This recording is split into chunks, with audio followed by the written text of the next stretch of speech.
Hello students, this is Anshika Agrawal and you are watching chapter number 2 of class 6th history your NCERT textbook. The title of the chapter is From Hunting Gathering to Growing Food.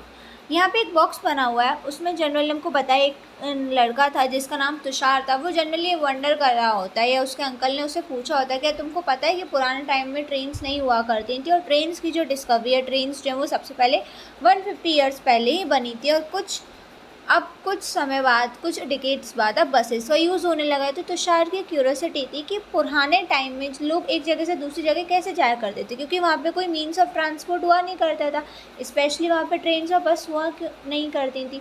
तो लोग travel कैसे किया करते थे। तो अब यही सारे पॉइंट्स और इनफैक्ट इनसे रिलेटेड काफ़ी सारे टर्म्स हम इस चैप्टर में पढ़ने वाले हैं। The earliest people why were they on the move. पुराने टाइम में जो लोग थे वो लोग हमेशा एक जगह से दूसरी जगह क्यों जाना चाहते थे। हमको पता है जो लोग पुराने टाइम में रहते थे, सब कॉन्टिनेंट में रहते थे, लगभग 2 मिलियन ईयर्स एगो की बात है। वहाँ पे लोग क्या हुआ करते थे, हमारे हंटर गैदरर्स हुआ करते थे।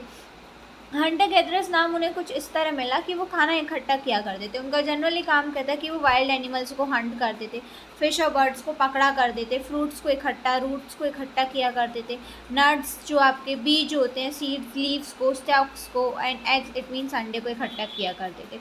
अब हंटर गैदरर्स एक जगह से दूसरी जगह क्यों जाते थे, इसके पीछे बहुत सारे रीजंस हैं। सबसे पहला रीज़न ये कि वो एक जगह पे अगर वो एक ही जगह पे बहुत लंबे टाइम तक रुकेंगे तो क्या होगा, वहाँ पर मिलने वाले जितने भी रिसोर्सेज हैं वो ख़त्म हो जाएंगी। उन्होंने प्लांट प्रोड्यूस जितना भी उनको मिल रहा था उनसे उन्होंने अपना सारा खाना, जो भी चीज़ मिल रही थी वो सब चीज़ें वो ऑलरेडी खा चुके होंगे। तो उन्हें कहीं ना कहीं दूसरी तरफ जाना पड़ेगा, किस लिए, खाने की खोज में, in search of the food. Second point, animals जो है वो आपकी एक जगह से दूसरी जगह जाते थे, क्योंकि उन्हें अपना शिकार ढूंढना होता था, या फिर डियर के केसेस, या फिर डियर वाइल्ड कैटल की खोज में, या फिर ग्रास और लीव्स के फॉर्म में। इस वजह से क्या होता था, जब एनिमल्स एक जगह से दूसरी जगह जाते थे, चूँकि अब हंटर गैदरर्स खाना तो एनिमल्स को हंट करके खाया करते थे, जब एनिमल्स एक जगह से दूसरी जगह जा रहे हैं तो हंटर्स को भी जाना पड़ता था। तीसरा पॉइंट ये कि प्लांट्स और आपके जो ट्रीज अलग अलग सीजन्स में अलग अलग तरह के फ्रूट्स देते हैं, तो लोगों को सीज़न टू सीज़न अलग अलग जगह जाना पड़ता था ताकि उन्हें अलग अलग वैरायटी ऑफ फूड मिलता रहे। फोर्थ पॉइंट की प्लांट्स और एनिमल्स, लोग हर किसी को वाटर की ज़रूरत होती थी, और वाटर हमें कहाँ मिलता था, आपके लेक्स में, स्ट्रीम्स वगैरह होते थे वहाँ पे। जबकि कुछ रिवर्स और कुछ लेक्स ऐसी होती थी जो सदा पेरिनियल यानी कि हमेशा पानी, पूरे साल भर पानी देती थी, जबकि कुछ ऐसी होती थी जो पूरे साल भर पानी नहीं देती थी। तो लोगों को जब पानी, ड्राई सीजन्स आते थे आपके, तो लोगों को सपोज जैसे समर वगैरह आती तो लोगों को पानी की बहुत ज़रूरत होती थी, तो एक जगह पानी नहीं मिलता था तो उन्हें दूसरी जगह तो जाना पड़ता था। अब हम लोगों को इन सारे लोगों के बारे में कैसे पता चला, आर्कियोलॉजिस्ट ने काफ़ी सारी चीज़ें फाइंड की, उनसे हमें पता चला। जैसे उस टाइम पे लोग स्टोन के टूल्स और वुड और बोन के यूज़ करते थे, तो हमें पता चला कि उस टाइम पे लोगों ने स्टोन के टूल्स बनाना शुरू कर दिए थे। दूसरी बात, स्टोन के टूल्स जब उन्होंने बनाना शुरू कर देते तो इससे क्या कर देते, वो जनरली क्या किया करते थे, इससे जो मीट होती थी, एनिमल्स की हड्डियाँ होती थी, बोन्स, उनको काटा करते थे। ट्रीज़ से जो उन्हें बार्क निकालना होता था उसके लिए, प्लस एनिमल की जो स्किन होती थी उसको निकालते थे। फ्रूट्स और रूट्स को चॉप करके खाया करते थे। कुछ लोग क्या करते थे, स्पीयर्स और एरोज़ वगैरह बनाए जाते थे, और बाकी जितने भी अदर टूल्स वगैरह थे उनका यूज़ क्यों किया जाता है, ताकि लकड़ी को काटा जा सके, जिससे हम उसे एज अ फायरवुड यूज़ कर सकें।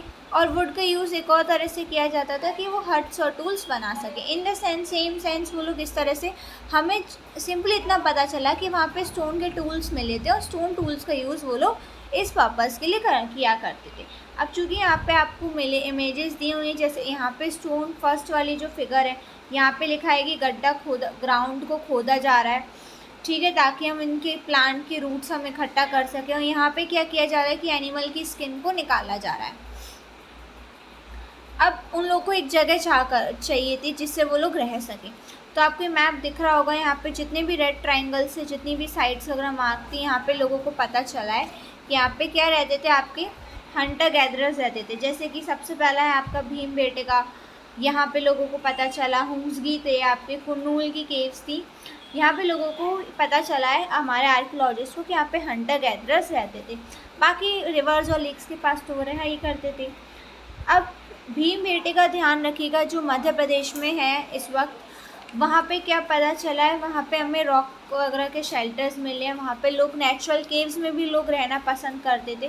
नेचुरल केव्स में लोग इसलिए रहना पसंद करते थे क्योंकि हमने पहले भी पढ़ा था केव्स उन्हें ज़रूरत होती थी जिससे उन्हें रेन से, हीट से और विंड से बचाया जा सके। और जनरली ये सारे मध्य प्रदेश में चूँकि भीमबेटका में मिले हैं तो ये सब नर्मदा वैली के पास थे। अब आपको पता है कि स्टोन के टूल्स हमें वहाँ पे मिले, लोगों ने स्टोन के टूल्स का अलग अलग तरह से यूज़ किया।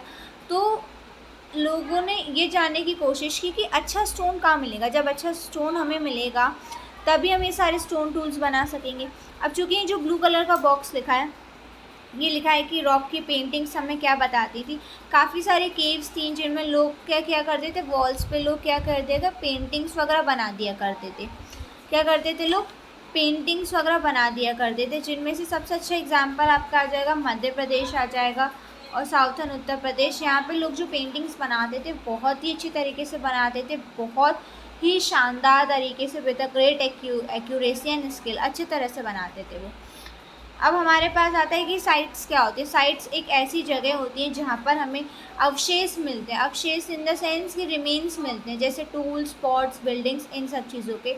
ये सब लोग इनका यूज़ करते हैं, बनाते हैं। ये लोग जब जाते हैं एक जगह से तो कुछ जगह अपना सामान छोड़ जाते थे, वो मिलते थे, तो उन जगह को हम क्या बोलते हैं, आपकी साइट्स बोलते हैं। ये जगह हमें अर्थ के सरफेस पे मिल सकती हैं, अर्थ के अंडर मिल सकती हैं, ये पानी के अंदर मिल सकती हैं। अब हमें ये कैसे पता चला, लोगों ने वहाँ पे फायर का यूज़ करना शुरू कर दिया।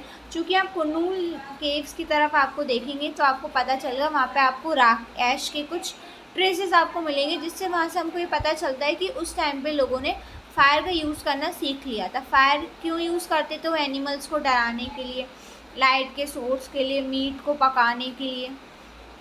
ठीक है, अब आता है नेम्स और डेट से, बहुत इंपॉर्टेंट चीज़ है। इसमें ये था आर्कियोलॉजिस्ट ने जो भी टाइम हम पढ़े उनको अलग अलग डिवाइजन्स में डिवाइड किया हुआ था। उन्होंने जो सबसे पहली चीज़ जो अभी हम पढ़ रहे हैं वो हम पैलियोलिथिक एज पढ़ रहे हैं। पैलियोलिथिक एज जो है 2 वर्ड से मिलकर बना है, पैलियो और लिथिक। पैलियो का मतलब होता है कि स्टोन, यानी कि पैलियोलिथिक एज में जनरली हम स्टोन एज को बोला जाता है, उसमें स्टोन एज के बारे में पढ़ा जाता है कि वो टाइम था जहाँ पे लोग स्टोन से रिलेटेड टूल्स वगैरह का यूज़ करते थे। ठीक है, ये पैलियोलिथिक पीरियड कब से कब तक चला था हमारा, लगभग 2 मिलियन ईयर्स से लेकर 12,000 ईयर्स के बीच तक का पैलियोलिथिक पीरियड था। इसके भी 3 पार्ट्स आते हैं, lower, middle and upper Palaeolithic. ठीक है, अब आता है हमारा जब ऐसा पीरियड जहाँ पे हमें देखने को मिला कि लोगों ने इन्वायरमेंट के साथ अडेप्ट कर रहना सीखा, इन्वायरमेंट में कुछ चेंज हुए, जैसे जो लगभग 12,000 ईयर्स से लेके 10,000 ईयर्स तक के थे, उसे मीसोलिथिक यानी कि मिडल एज मिलते हैं। इसमें भी हमें स्टोन टूल्स मिले थे, तो यहाँ पे हमें जो स्टोन टूल्स मिले थे बहुत छोटे थे और उनको हमने माइक्रोलिथ्स बोला था। ठीक है, दूसरी बात आती है कि हमारे अब 10,000 साल पहले, 10,000 साल मतलब नेक्स्ट स्टेज, अब से 10,000 साल पहले, प्रेजेंट टाइम से 10,000 साल पहले तक के जो ईयर्स थे उनको बोला जाता था आपका Neolithic. They are call Neolithic. उनको हम क्या बोलते थे, उनको हम न्यूलिथिक बोलते थे। ठीक है, अब आएगा आपका चेंजिंग। अब चूँकि इन्वायरमेंट बदल रहा था, हमने अभी पढ़ा मीसोलिथिक एज जिसकी हम बात कर रहे हैं, तो 12,000 साल के समथिंग क्या हुआ था कि हमारे वर्ल्ड के क्लाइमेट में बहुत सारे चेंजेस आने लगे, मतलब ग्रासलैंड्स वगैरह डेवलप होने लगे थे, घास वगैरह उड़ने लगी थी, जिस वजह से क्या था, जब चूँकि ग्रासलैंड्स आ रहे थे, अब कैटल, डियर, एंटेलोप, इन सब लोग एनिमल्स पे जो सर्वाइव करते वो यहाँ बहुत अट्रैक्ट हो रहे थे। तो अब लोगों ने नई नई फूड हैबिट्स के बारे में, अलग अलग तरह सीजन्स के बारे में सीखा। जब यहाँ पे बहुत सारे एनिमल्स आ रहे थे, लोगों ने रियरिंग स्टार्ट कर दी, मतलब पशुपालन लोगों ने स्टार्ट कर दिया था। और इस टाइम पे लोगों ने फिशिंग करना भी स्टार्ट कर दिया था। अभी फार्मिंग और हर्डिंग की, चूँकि जो फार्मिंग और हर्डिंग है, अभी बोला जा रहा है कि इसकी शुरुआत कैसे हुई, फार्मिंग और हर्डिंग की। ये वो टाइम था जब लोगों ने क्या किया था, ग्रास वगैरह उगाना, मतलब जब लोगों ने वीट, बार्ले और राइस वगैरह उगाना शुरू कर दिया था। यहाँ पे मैन, वुमेन और चिल्ड्रन जनरली क्या करते थे, अनाज को इकट्ठा करते थे एज अ वुड, और वो सीखते थे इसे कैसे उगाया जाता है, कैसे उसको रायपन किया जाता है। इस तरह से मतलब इस टाइम पे लोगों ने क्या किया था, फार्मर्स लोग बन गए थे। लोगों को इस बात की नॉलेज आ गई थी कि हम क्रॉप्स वगैरह को कैसे हमें ग्रो करना है। ठीक है, उसके बाद क्या किया था, सबसे पहला एनिमल जिसे लोगों ने टेम किया था, यानी कि लोगों ने एज अ पेट यूज़ किया था, वो था डॉग। फिर उसके बाद लोग धीरे धीरे कैंप्स में आने लगे। फिर धीरे धीरे लोगों ने क्या हुआ, शीप, गोट, कैटल और पिग वगैरह इन सबको भी पेट करना शुरू कर दिया। इनमें से सब लोग ज़्यादातर ग्रास खाते हैं। दूसरी तरफ लोगों ने इन एनिमल्स का यूज़ इसलिए कि एनिमल्स को इसलिए रखा ताकि ये लोग इन्हें बाकी दूसरे एनिमल्स इन पर अटैक ना करें, इसलिए इनको बचा कर रखा। और इस तरह लोग क्या बने, आपके हर्डर्स बने। ये हर्डिंग की शुरुआत है। अब आ गया कि डोमेस्टिकेशन क्या बोलते हैं। डोमेस्टिकेशन का मतलब एक ऐसी प्रोसेस जिसमें अब लोग क्या करते हैं, प्लांट्स को उगाते हैं और एनिमल्स का ध्यान रखते हैं। जनरली क्या होता है, इसमें क्या होता है, लोग प्लांट्स और एनिमल्स को सिलेक्ट करते हैं कि उनको किस तरह डोमेस्टिकेट करना होता है। यानी कि लोग ऐसे प्लांट्स और एनिमल्स को सिलेक्ट करते हैं जिनको कोई डिसीज़ नहीं होती। वो ऐसे प्लांट्स और एनिमल्स को चूज़ करते हैं जिनकी वजह से उन्हें जो एक अच्छा खासा लार्ज साइज रेन मिले। ठीक है, तो इस तरह से डोमेस्टिकेशन का मतलब यही होता है। आप इसमें आगे पढ़ेंगे तो आपको भी ये सारी चीज़ें मिलेंगी कि जैसे लोग सिलेक्शन करते हैं कि किन एनिमल्स को उनको रखना है। जैसे कि वाइल्ड एनिमल्स के टीथ और हॉर्न्स होते हैं, वो बहुत लार्ज होते हैं एज़ कम्पेयर टू हम डोमेस्टिकेट एनिमल्स की बात करें। तो डोमेस्टिकेशन एक धीरे धीरे प्रोसेस है जो बहुत धीरे धीरे होती है। लगभग 12,000 साल पहले शुरू हुई थी, जिसमें आज जो भी डोमेस्टिकेशन का रिज़ल्ट है कि आज हम खाने की तरह प्लांट और एनिमल प्रोड्यूस को ही यूज़ कर रहे हैं। और सबसे पहली चीज़, अगर कभी एग्ज़ाम में आ जाए सबसे पहले प्लांट जिनको डोमेस्टिकेट किया जाए, अगर एनिमल की बात आए तो आपको लिखना है डॉग, और अगर आपके प्लांट्स की बात आए तो आपके लिखेंगे व्हीट एंड बार्ले। डॉग के अलावा किन और एनिमल्स को डोमेस्टिकेट किया था, उसमें आ जाएंगे आपके शीप एंड गोट। अब ज़िंदगी एक नई तरह से जीना उन्होंने शुरू कर दी थी। जैसे जैसे आप सीड को उगाते हो तो उसको पकने में बहुत टाइम लगता है, काफ़ी साल लगते थे। तो लोगों को बहुत ही लंबे टाइम तक एक ही जगह पर रहना पड़ता, क्योंकि उनको पानी देना पड़ता था, उसकी केयर करनी पड़ती थी, एनिमल्स को दूर भगाना पड़ता था, और फिर जाके ग्रेन जो है वो, अनाज जो है वो क्या होता था, वो डेवलप होता था। फिर जैसे ग्रेन डेवलप होता था तो लोगों ने सोचा कि अब हम इस ग्रेन को स्टोर कैसे करें। तो स्टोर के लिए उन्होंने क्या किया, यहाँ पे अब हम देखेंगे इस एज में, स्टोन एज में, लोगों ने पॉट्स और वो बास्केट्स, मतलब बास्केट्स वगैरह बनानी शुरू कर दी थी। ग्राउंड में उन्होंने डक पिट्स बनाने शुरू कर दिए थे जिससे वो अपने ग्रेन्स को स्टोर कर सकें। अब लोग एनिमल्स, स्टोरिंग एनिमल्स का मतलब क्या, आपको पता है एनिमल्स अपने आप मतलब मल्टीप्लाई होते हैं, अपने आप बढ़ते जाते हैं। अगर उनका अच्छे से हम केयर करें तो हमको मिल्क भी प्रोवाइड करते हैं, जो बहुत ही इंपॉर्टेंट सोर्स होता है फूड एंड मीट। अगर इस तरह हम देखें कि एनिमल्स जिनका हम पालन करते हैं वही हमारा स्टोर ऑफ फूड है, इज़ दैट हमारे खाने का खजाना वही है। अब फार्मर्स और हर्डर्स के बारे में हमें सबसे पहले कब पता चला, अगर हम मैप नंबर 2 पेज नंबर 13 पे आपको देखा होगा, कुछ ब्लू स्क्वायर्स वगैरह आपको मिलेंगे। आपको पता चलेगा यहाँ पे आर्कियोलॉजिस्ट को ऐसे एविडेंस मिले हैं कि यहाँ पे फार्मर्स और हर्डर्स वगैरह हुआ करते थे। फॉर एग्जांपल कश्मीर वगैरह में, ईस्ट और साउथ इंडिया में। ठीक है, और सबसे बड़ी चीज़, लोगों को यहाँ पे इस बात के एविडेंस मिले हैं कि लोगों ने जो रिमेन्स होते थे चीज़ों के, वहाँ पे लोगों ने उनको जलाए भी। साइंटिस्ट ग्रेन्स को ईज़िली पहचान जाते थे, तो उन्हें पता चल जाता था कि वहाँ पे उन्हें जो ग्रेन्स वगैरह मिले हैं कि उस टाइम पे वहाँ पे किस तरह के क्रॉप्स वगैरह उगाए जाते थे। उन्होंने अलग अलग एनिमल्स की बोन्स को भी पहचान लिया था। अब आता है कि उन्होंने एक अच्छी ज़िंदगी, यानी कि टुवर्ड्स द सेटल लाइफ, एक अच्छी ज़िंदगी उन्होंने जीनी कैसे शुरू की। आर्कियोलॉजिस्ट को पता चला कि कुछ साइट्स पर आर्कियोलॉजिस्ट ने देखा कि हट्स और हाउसेस के उन्हें ट्रेसेस मिले। फॉर एग्जांपल इन बुरज़ोहम, जो आजकल कश्मीर में है, वहाँ पे लोगों ने क्या हुआ, अपने घर बनाने शुरू कर दिए ग्राउंड के अंदर, जिनकी, और फिर वहीं से ज़मीन से ही वहाँ पे क्या सीढ़ियाँ गई हुई थी अंदर की तरफ, जिससे क्या हुआ, उन्हें जब ठंड लगे तो ठंड में उनको बाहर ना रहना पड़े, अंदर रहना पड़े। इसलिए लोगों के घर के चारों बाहर भी लोगों को कुकिंग हट्स मिले जहाँ पे लोग खाना बना सके, जिससे पता चलता था लोग जो है वो सीज़न को देखते हुए खाना या तो अंदर बनाते हैं, बाहर बनाते। स्टोन टूल्स भी अलग अलग जगह मिले, काफ़ी सारे हमें पैलियोलिथिक टूल्स, काफ़ी सारे ऐसे टूल्स मिले जो पैलियोलिथिक एज से दूर थे, तो उनको हमने न्यूलिथिक में क्या था, जो टूल्स मिले थे उनको और अच्छे से पॉलिश किया गया, शार्प किया गया, उनको और भी ज़्यादा शार्पन किया गया, और उनसे मॉर्टर्स और पेस्टल्स बनाए गए। मॉर्टर्स और पेटल्स मतलब ओखली और मूसल, जो आपने देखा होगा अपने घर में, वो सारी चीज़ें भी बनाई गई। ओखली और मूसल क्यों बनाए गए, जिससे अनाज को ग्राइंड किया जा सके। ठीक है, तो इस तरह से वहाँ पे हमने देखा कुछ और भी टूल्स जो है वो वहाँ पे ब्रोन के बने होते थे। अब हमने देखा अलग अलग तरह के मटके वगैरह भी पाए गए हैं वहाँ पे, जिनको अच्छे से डेकोरेट किया जाता है, क्योंकि पॉट्स वगैरह में भी सामान को स्टोर किया जाता था। लोगों ने क्या हुआ, पॉट्स का यूज़ खाना बनाने के लिए भी यूज़ करने लगे, जैसे कि चावल बनाने, उनको गेहूँ या बाकी चीज़ें बनानी है उसके लिए।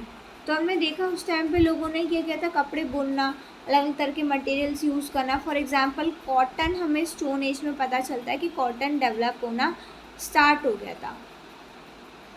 अब आप बताइए कि ये सारी चीज़ें एकदम से हो गई? नहीं, धीरे धीरे चीज़ों में लोगों ने धीरे धीरे करके खाना बनाना सीखा। पहले हंट करना सीखा, फिर खाना इकट्ठा किया, फिर लोगों ने फार्मिंग और हर्डिंग अपनाई, फिर लोगों ने धीरे धीरे अलग अलग एक्टिविटीज़ करना शुरू की। तो सारा ये जो पूरी ग्रेजुअल प्रोसेस है, धीरे धीरे सब काम होता रहा।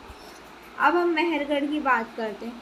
मेहरगढ़ भी जो है वो एक आपकी क्या है, एक बहुत ही इम्पॉर्टेंट साइट है, जो जनरली आपको बोलान पास, यानी कि जो ईरान के इम्पॉर्टेंट रूट्स में से एक है, वहाँ पे आपको मिलती है। बोलन पास के पास आपको क्या मिलता है, मेहरगढ़ मिलता है। मेहरगढ़ एक ऐसी जगह है जहाँ पे क्या होता था, वीट और बार्ले का अच्छा प्रोडक्शन होता था, और शीप्स वगैरह का, मतलब शीप्स की केयर वगैरह की जाती थी, और गोट्स की केयर की जाती थी। ये सबसे बहुत ही पुराना विलेज है।